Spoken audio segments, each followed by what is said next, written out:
Gipakigkitaan kaganiha sa kapulisan ang mga leader sa Muslim community sa Sugbo. Isip kabahin sa preparasyon sa nagsingabot nga Sinulog Festival o Fiesta Senior. Kaigsuunang Muslim ni Saad nga moabag sa monitoring sa ilang komunidad. Ano ang report ni Nico Sereno?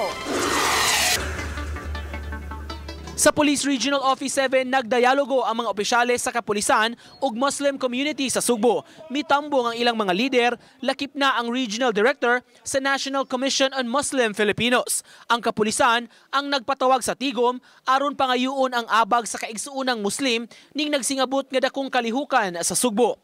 Gusto sila nga mutabang ang Muslim community pag-monitor sa ilang mga dapit, labi na kung dunay mga bag-ong salta. Gusto namin mapakinggan yung kanilang commitment at saka assurance na sila ay mag-suporta sa Sinulog as a cultural support.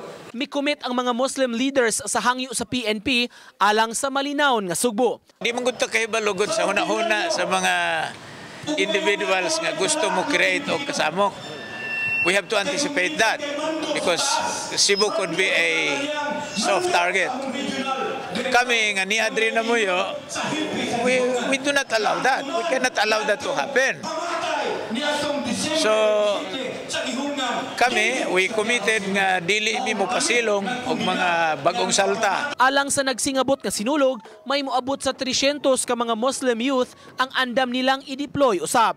Magsilbi sila nga force multiplier sa komunidad. Ang among grupo nahimo siyang force multiplier.